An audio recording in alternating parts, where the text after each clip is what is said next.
오늘 우리에게 주신 하나님 말씀은 로마서 7장 21절부터 25절까지 말씀입니다.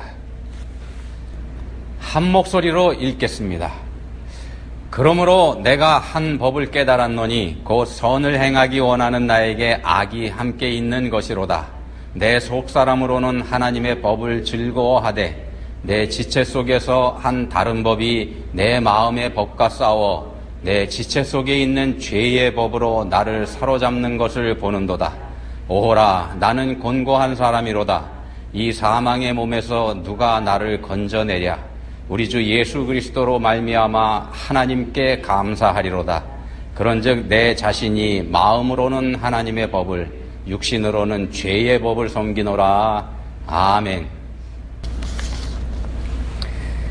성경에 보면은 이스라엘 왕들이 꽤 여러 명이 나옵니다.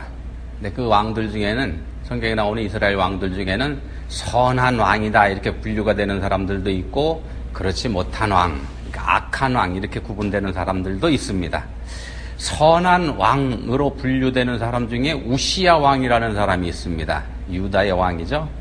우시야 왕이라고 하는 사람이 있는데, 이분을 역대하 26장 4절에서 이렇게 평가합니다.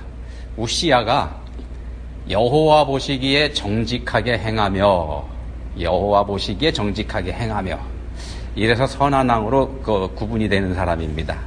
이게 26장 4절입니다. 역대하. 근데 그 4절 이후에 이어지는 5절하고 7절에서 보시면은 이런 말씀이 또 이어집니다. 하나님이 형통하게 하셨더라.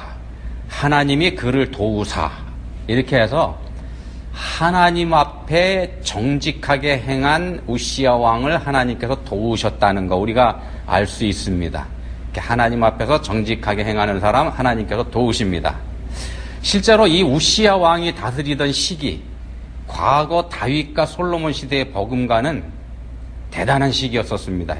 이스라엘 역사에서, 유다 역사에서 다윗과 솔로몬 시대 다음가는 번영을 누렸던 그런 시기가 바로 이 우시야 왕이 다스리던 시대입니다. 하나님 앞에 바로 선 사람을 하나님께서 도우신다는 거 우리가 알 수 있는 그런 내용이기도 하죠.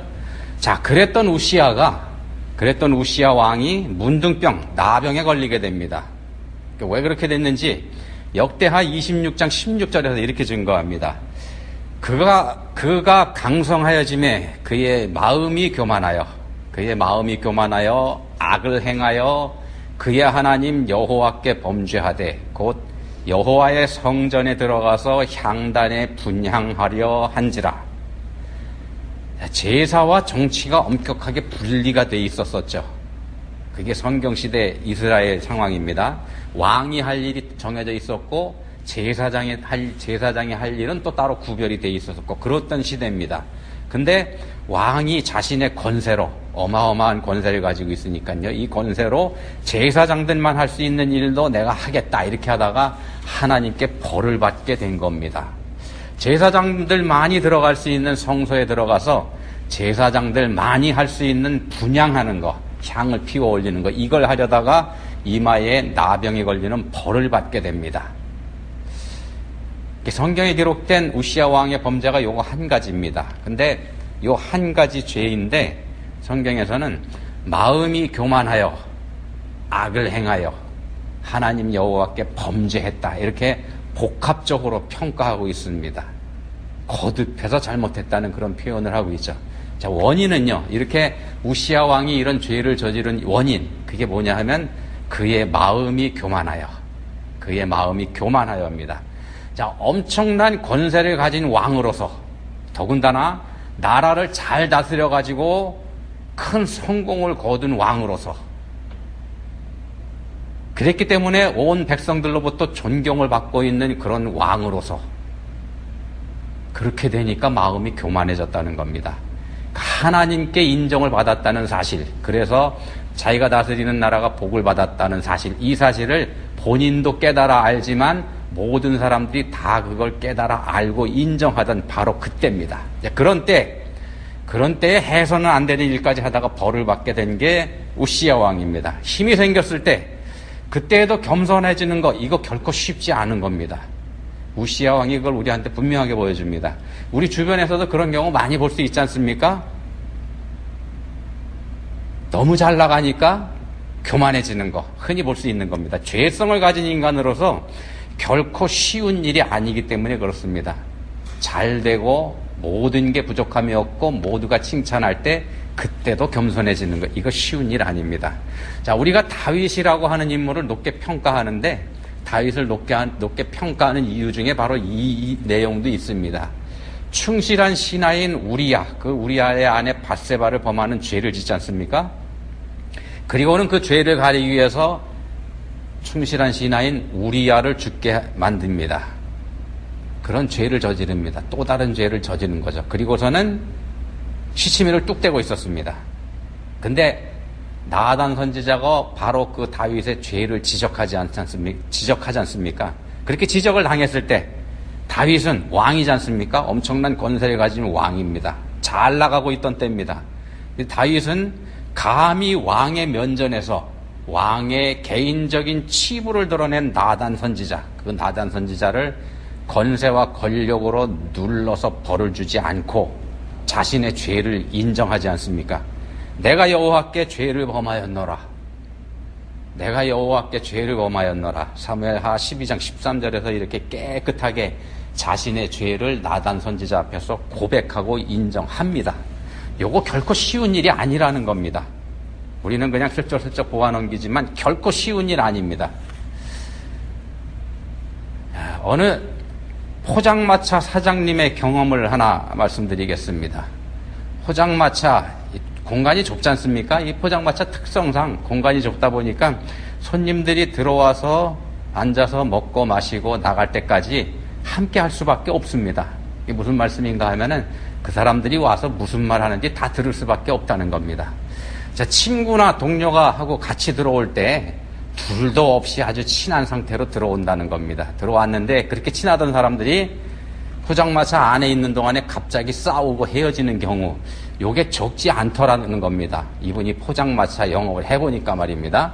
그래서 이 사장님이 한 번은 관심을 가지고 유심히 관찰을 해봤다 그럽니다. 그렇게 친하던 사람들이 왜 갑자기 싸우고 심지어 난동을 부리기까지 하는지 경찰도 불러오고, 물론 이제 술이 들어가면서 문제가 되기도 하겠습니다만 가만히 지켜보니까는요, 이 사장님이 가만히 지켜보니까 어느 한 사람이 갑자기 화를 내는 순간이 있더랍니다. 두 사람이나 그 이상이 왔을 때 그 중에 어떤 한 사람이 갑자기 화를 내고 참지 못하는 그런 순간이 있는데 그런 공통점이 다 있고요. 그리고 그렇게 갑자기 화를 내는 까닭, 여기에도 공통점이 있더랍니다. 어떤 공통점이냐 하면은 단 한마디 말 때문에 그러더라는 겁니다. 근데 그 단 한마디 말이 같더라는 겁니다. 이 팀도 그렇고 저 팀도 그렇고 며칠 있다 온 다른 팀도 그렇고 갑자기 화를 내게 만드는 말 한마디가 있다는 말씀을 드리는 건데, 그게 어떤 말인가 하면은요, 바로 이런 말입니다. 너 사람이 그러면 안 돼. 인간이 그러면 못 써. 한 사람이 이 말을 하면은요, 그 말을 들은 사람은 틀림없이 벌컥 화를 내더라는 겁니다. 그리고 싸움으로 이어지고 말입니다. 사람의 교만한 마음에 대해서 지금 말씀드리는 겁니다. 교만한 마음에 대해서 말씀드리고 있습니다. 사람들은요, 때때로 자기 자신이 부족하고 형편없는 사람이다, 자기 자신이 그런 사람이다 이렇게 말하기도 합니다. 자기 자신의 잘못과 실수 인정하기도 하고요, 때로는 누군가에게 가서 내가 잘못했다 이렇게 사과하기도 합니다. 근데 말입니다, 그렇게까지도 하는데 말입니다, 근데 스스로 자신의 잘못을 인정하고 때로는 자기 입으로 다른 사람에게 고백을 하기도 합니다만, 스스로도 인정하고 있는 자기 자신의 그 문제, 자기가 잘못했다고 하는 그 문제를 다른 사람에게 지적당하는 경우는 전혀 다르다는 겁니다. 같은 일인데 말입니다. 예를 들어서 우리 스스로는 자기 자신이 나는 이기적인 사람이다 뭐 이렇게 고백하기도 합니다만, 만약에 다른 사람이 내 면전에 대놓고 너 이기적인 인간이야 이렇게 얘기를 한다면 이건 상황이 전혀 다르지 않습니까? 전혀 달라집니다. 모욕당했다 이렇게 생각을 하게 되죠. 모욕당했다, 요거 철학적으로 표현하면은요, 내 존재가 부인을 당했다 이렇게 됩니다. 지가 뭔데, 그래서도 다윗처럼 면전에서 죄를 지적당하고서도 받아들일 수 있는 일, 이거 쉬운 일 아닙니다. 더군다나 당시 다윗은 엄청난 권세를 가지고 있는, 또 잘 나가고 있던 그런 왕이었지 않습니까? 그런 왕의 입장에서 신하에게 지적을 당한 건데 말입니다. 너 사람이 그러면 안 돼 라는 말을 듣는 거, 이거 자기 자신을 부인당하는 겁니다. 혹시 그런 말을 들어도 할 말이 없을 만큼 엄청난 잘못을 저지른 경우, 내가 아주 죽을 죄를 지어가지고 그런 말을 들은 경우라고 할지라도 그런 너는 이라고 대받기도 하는 거, 그게 우리들입니다. 그게 인간입니다. 만약에 그렇게 바로 대받을 형편이 안 된다 그러면 그거 마음속에 집어넣어놓죠. 집어넣어놓습니다. 저금해놓습니다. 이거 봐라, 지가 나보다 잘난 줄 아는가 보네. 이렇게 차곡차곡 채워놓습니다. 언젠가 터뜨리려고 말입니다. 자, 이런 마음이 있는 거, 이게 바로 죄 때문이라는 말씀을 드리는 겁니다. 이런 말에 상처를 받게 되는 이유, 우리 안에 죄가 있기 때문에 그렇습니다. 죄가 있어서 상처를 받습니다.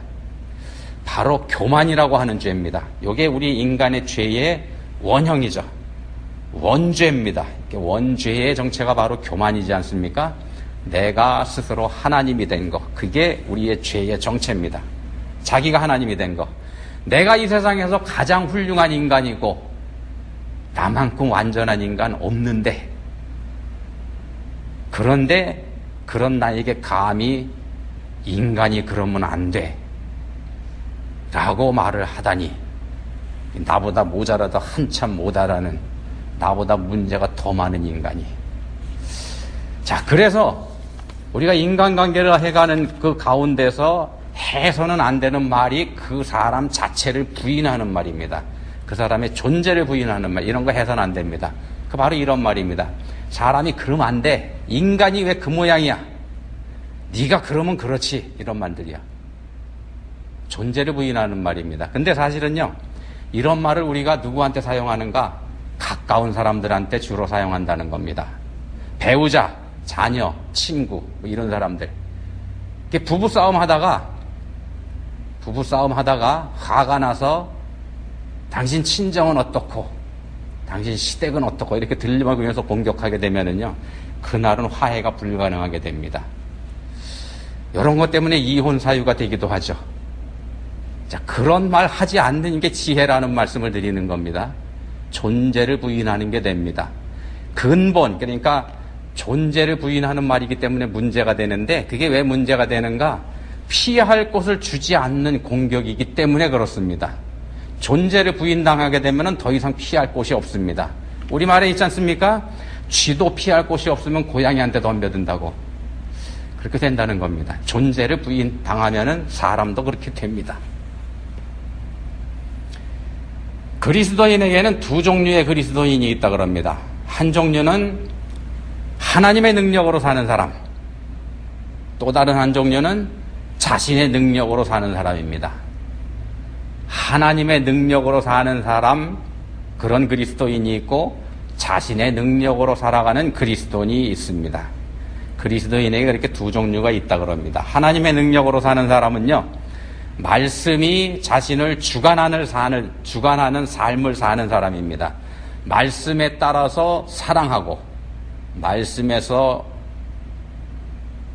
가르치는 대로 나누고, 말씀대로 순종하면서 사는 사람, 열심히 기도하는 가운데 항상 감사하고 항상 기뻐하면서 이 세상에 소망을 두기보다는 천국 소망을 품고 사는 사람, 그런 사람이 하나님의 능력으로 사는 사람입니다. 반면에 자신의 능력으로 사는 사람은 그렇게 살지 못하는 사람이고 말입니다. 자, 그러면 한번 여러분 생각해 보십시오. 여러분 어느 쪽이십니까? 하나님의 능력으로 사는 쪽이신지요? 아니면은 여러분 자신의 능력으로 사는 쪽이신지요? 둘 중에 한 군데 선택해서 가서 서보라 하면 여러분 어디에 가서 서시겠습니까? 자, 하나님의 능력으로 사는 쪽에 가서 서시기는 좀 얼굴이 뜨뜻하고, 그렇다고 해서 내 능력으로 살아간다고 하는 쪽에 가서 서기는 좀 억울하고 그러실 것 같습니다. 그렇지 않습니까? 저 같으면 그렇습니다. 저뿐 아니고 아마 다 그러실 겁니다. 자신 있게 어느 쪽 한쪽에 간다 그러면 오히려 문제가 있는 거일 수 있습니다. 자, 그게 정상입니다. 어느 쪽에도 서시기가 두려운 거, 주저하는 거, 이쪽에 서기도 그렇고 저쪽에 서기도 그렇고 그게 정상입니다. 지극히 정상입니다. 왜 그러냐면은 우리에게는 양면이 있기 때문에 그렇습니다. 우리가 완전하지 못하기 때문에 그렇습니다. 우리가 완전하지 못하기 때문에 양면이 다 있습니다. 우리는 죄인이기 때문에 그렇습니다. 죄가 우리를 가만 놔두지 않기 때문에 우리는 완전할 수가 없습니다. 그게 우리의 한계입니다. 그게 우리의 한계입니다. 오늘 우리가 로마서를 좀 살펴보고 있습니다만 로마서 전체의 주제가 바로 그겁니다. 로마서 전체의 주제가 그겁니다. 인간으로서는 완전할 수 없다. 인간은 완전할 수 없다. 완전할 수 없기 때문에 스스로 죄 문제를 해결할 수 없습니다. 자신이 어떤 죄를 지은 걸 깨닫고서 스스로 그 죄를 해결하려고 몸부림친다고 하더라도 해결하기는커녕 오히려 그것 때문에 또 다른 죄를 더 짓게 되는 것, 그런 게 우리들의 처지이기도 합니다. 그리고는 내가 해결했다 착각하기도 하고 말입니다. 본문을 여러분 한번 잘 읽어보시기 바랍니다. 우리 모두에게 존경을 받는 바울사도, 그 바울사도조차 바로 지금 말씀드린 이 문제 때문에 고민하면서 탄식을 하고 있습니다. 오호라, 나는 곤고한 자로다. 이 사망의 몸에서 누가 나를 건져내랴. 예수님 만인이 답이 되는 이유가 바로 이 때문이라는 겁니다. 그러니까 우리 스스로는 해결할 수 없기 때문에 그래서 우리는 당연히 지옥에 떨어질 수밖에 없기 때문에 우리의 죄를 대신 해결해 줄 구세주가 우리한테는 반드시 필요하다는 겁니다. 완전한 인간이신 예수님만이 그 일을 하실 수가 있다는 겁니다. 예수님께서 우리의 죄 문제를 해결해 주셨고 그래서 우리는 죄에서 벗어났습니다. 예수님께서 하셨습니다. 우리는 그래서 죄에서 벗어났습니다. 완전히 벗어났습니다. 우리는 죄에서 완전히 벗어났습니다. 완전하게 벗어났기 때문에 우리는 더 이상 죄인이 아닙니다. 완전하게 벗어났기 때문에 더 이상 죄인이 아닙니다. 로마서가 그 말씀을 우리한테 하고 있습니다. 로마서가 가르칩니다. 자, 근데 문제가 있죠. 앞에서 말씀드린 대로 우리는 여전히 하나님의 능력으로만 사는 사람이 되지 못하고 우리 삶의 많은 부분에서 우리 자신의 능력에 의존하고 있지 않습니까? 이런 문제가 있습니다. 그 문제가 여전히 우리에게 남아 있습니다. 죄 때문이다 이렇게 말씀드렸습니다. 근데도 우리는 죄인이 아니다 이렇게 하고 죄는 더 이상 나와 상관없다 이렇게 합니다. 이렇게 가르치고 우리 배워왔습니다. 그리고 그걸 우리는 믿는다 이렇게 고백을 합니다. 사실 우리는 그 말씀을 믿는다 이렇게 고백을 합니다만 사실은 우리 마음속에 보면은요, 이거 믿을 수도 없고 믿지 않을 수도 없는 거, 그게 우리 그리스도인들의 솔직한 심정이고 솔직한 처지다 이렇게 할 수 있을 것 같습니다. 그러지 않습니까? 그런 고민들 갖고 계시지 않습니까? 왜 그러냐? 여기 말이 안 되기 때문입니다. 말이 안 되기 때문입니다. 여전히 죄를 짓고 있는데, 앞에서 말씀드린 것처럼요, 여전히 죄를 지으면서 살고 있는데 더 이상 죄인이 아니다 이렇게 하니까 말입니다. 그래서 우리 자신이 스스로 의심하기도 합니다. 나는 아직 구원받지 못한 인간인가 보다 이렇게 말입니다. 아닙니다. 그렇지 않습니다. 자, 구원받은 하나님의 백성이 됐다고 해서 죄로부터 완전한 사람 없습니다. 그런 사람이 있을 수가 없습니다. 우리가 그 사실을 인정해야 되는 겁니다. 우리가 그거 인정해야 됩니다. 죄로부터 구원받았다고 해서 내가 절대로 죄 짓지 않을 거다. 이거 불가능하다는 거 우리 인정해야 된다는 겁니다. 요걸 우리 이성이 받아들이기가 쉽지 않은 겁니다. 우리의 이성이 지금 말씀드린 이걸 받아들이기가 쉽지 않습니다. 받아들이기 쉬운 게 아니고요. 사실은 거의 불가능합니다. 앞뒤가 안 맞기 때문에 그렇습니다. 우리 이성으로 해보면은. 그래서 이성적인 분일수록 이 말을 받아들이기가 힘듭니다. 굉장히 힘듭니다. 근데 이 문제는요, 우리만 가지고 있는 문제가 아니고 초대교회 때부터 가지고 있던 문제입니다. 이미 성경에서도 그게 나옵니다. 초대교회 때부터 이 문제 가지고 고민을 하고 이 문제 가지고 논쟁을 했습니다. 사람 머리로 이해하기 어렵기 때문에 그렇습니다. 사실은 그걸 이해하려고 하기 때문에 어렵습니다.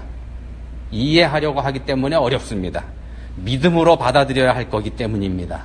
믿음으로 받아들여야 할 걸 이해하려고 하기 때문에 어려운 겁니다. 이해가 돼야 믿겠다는 거, 이게 우리의 이성입니다만 사실은요, 믿어야 이해할 수 있는 겁니다.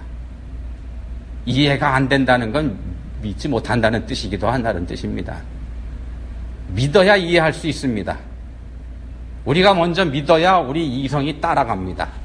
사도행전 15장에 보시면은 우리가 최초의 공의회라고 하는 그런 회의가 열립니다. 사도행전 15장입니다. 교회가 신학적인 문제를 해결하기 위해서 모인 첫 번째 모임입니다. 주제가 뭐냐? 구원받은 성도라 할지라도, 이미 구원받은 성도라 할지라도 율법을 지켜야만 그 구원이 완성되는 건지 어쩐 건지, 이 논란 때문에 모였습니다. 결론은요, 구원은 율법의 준수와 별개라는 겁니다. 구원은 율법 준수와 별개입니다. 왜냐하면 구원은요, 하나님께서 일방적으로 우리에게 베풀어 주신 은혜에 의한 믿음으로 되는 거기 때문입니다. 구원은 하나님께서 우리에게 일방적으로 베풀어 주신 은혜에 의한 믿음으로 되는 겁니다. 그러기 때문에 관계가 없습니다. 우리가 구원받은 거, 우리 자신이 구원받은 거, 여기에 우리 자신의 공로가 전혀 없다는 말씀입니다. 우리가 깨끗하게 살았기 때문에 구원해 주신 거 아닙니다. 우리가 거짓말 안 했기 때문에 구원해 주신 거, 그거 아닙니다. 그러니까 우리가 원래 착한 사람이기 때문에 하나님께서 나를 구원해 주신 거, 그건 더더욱 아닙니다. 절대로 아닙니다. 그냥 하나님이 구원해 주신 겁니다. 하나님이 그냥 구원해 주셨습니다. 불쌍해서요. 불쌍해서 구원해 주신 겁니다. 이 불쌍해서를 신학적으로 표현하면 사랑하시기 때문에 그냥 구원해 주신 겁니다. 근데 여기서 문제가 생기죠. 여기서 문제가 생깁니다. 죄 용서받아서 구원받았으니까 이제 끝인가? 계속 죄를 지으면서 살아도 되는가? 이런 문제가 남게 된다는 겁니다. 이에 대한 답을 생각하다 보면은요, 요게 어떤 게 맞는가 생각을 하다 보면은 우리 이성은 또다시 하나님의 은혜로 구원받는다는 사실에 의문을 제기하게 됩니다. 우리 이성이 가진 한계입니다. 또다시 그러면 내가 거저 구원받았으니 뭔가 해야지 될 거다. 그런 생각하게 된다는 겁니다. 이게 성경적으로 말씀드리면은 다시 율법으로 돌아가야 된다. 이런 생각을 할 수밖에 없는 게 우리 이성이라는 겁니다. 실제로 천주교에서는 그렇게 해야 한다고 말합니다. 500년 전에 종교개혁을 했지 않습니까? 500년 전에 종교개혁자들이 종교개혁을 하게 된 이유가 바로 그게 잘못된 생각이라는 걸 알았기 때문에 종교개혁을 한 겁니다. 오늘 말씀의 제목을 제가 사람이 그러면 안 돼, 이렇게 정했습니다. 사람이 그러면 안 돼. 앞에 말씀드린 포장마차 예화에 나온 말이죠. 이 말이 우리가 가지고 있는 이 의문을 좀 해결해 줄 수 있지 않을까 해서 지금 이 제목을 붙여봤습니다. 사람이 그러면 안 돼. 인간이 그럼 못 써. 너 인간이 왜 그 모양이냐? 라고 하는 말을 우리가 직접 들으면 누구나 화가 납니다. 속된 말로 뚜껑 열리죠. 서로 두 사람이 다투다가 이런 말 들으면은 들은 사람 참지 못합니다. 그래서 싸움을 하다가 이런 말씀 하지 말라. 앞에서 그렇게 권고드린 겁니다. 특히 가까운 사람, 친한 사람일수록 말입니다. 부부간에는 절대로. 왜냐? 그 사람 전체를 부인하는 말이기 때문에 그렇습니다. 자, 이 말은요, 그럼 언제 해야 되는가? 왜 제목으로 뽑았는가? 이 말은 자기 자신에게 해야 되는 말입니다. 다른 사람에게 할 말이 아니고요. 자기 자신에게 해야 되는 말입니다. 이미 용서받았으니까 이제 나는 아무 죄나 져도 상관없다. 구원은 받았으니까 이제 난 자유다. 아무 죄나 져도 상관없다. 요런 생각이 불쑥불쑥 삐짓고 나오는 우리 자신에게 해야 될 말이 이 말입니다. 인간이 그러면 안 돼. 이렇게 말입니다. 자, 우리 예수님, 성자 하나님이신 우리 주님께서는 당신의 모든 걸 다 버리고 우리를 위해서 십자가에 달리셨지 않습니까? 모든 걸 다 버리고 나를 위해서 오셔서 십자가에 달려 돌아가 주셨습니다. 내 대신 말입니다. 근데 우리는 어떻게 하겠다고요? 그냥 적당히 죄나 짓고 살고 있지 않습니까? 그래서 하는 말입니다. 인간이 그러면 안 되죠. 자, 요한복음 8장 34절에서 예수님께서 말씀하십니다. 요한복음 8장 34절입니다. 죄를 범하는 자마다 죄의 종이라. 죄를 짓는 자는 다 죄의 종이다. 이 말씀이죠. 우리의 죄 때문에 대신 십자가에서 죽으신 예수님께서 하신 말씀입니다. 죄를 짓는 사람, 구원받지 못한 사람이다. 이런 뜻으로 해석이 될 수 있는 말씀입니다. 자, 그러면 그렇다고 해서 죄 한 번 졌다고 구원받지 못한다는 말씀인가? 그건 또 아니죠. 그러니까 우리가 가지고 있는 그 이성이라는 그 이상한 존재가, 그 이성이라는 것이 자꾸 우리 생각을 그쪽으로 끌어가려고 합니다. 그렇지만 우리를 구원하신 하나님은 전능하신 하나님입니다. 전능하시는 분이십니다. 그리고 절대로 영원토록 변하지 않는 하나님이십니다. 우리가 그거 잊지 말아야지 됩니다. 우리의 그 못된 이성이 불쑥불쑥 삐짓고 나올 때 우리가 이 두 가지 붙잡아야 됩니다. 하나님은 전능하신 분이시고 절대로 변하지 않는 분이시다. 하나님이 그런 하나님께서 작정하시고 당신의 백성으로 삼으셨다면, 얘는 내 백성이다 이렇게 결정하셨다면 그 결정은 영원한 겁니다. 하나님은 전능하시고 결코 변하지 않는 분이시기 때문에 그렇습니다.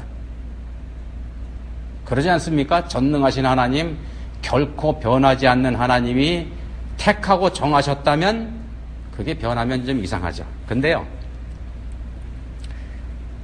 근데 우리 이성이 바로 이런 변치 않는 사랑을 빌미로 해가지고 자꾸 죄를 짓고 살아도 된다고 하는 생각하는 그런 말을 우리한테 자꾸 들려준다는 겁니다. 우리의 못돼 먹은 이성이 그렇게 합니다. 그때 우리가 우리 자신을 다스려야 되는 말, 바로 이겁니다.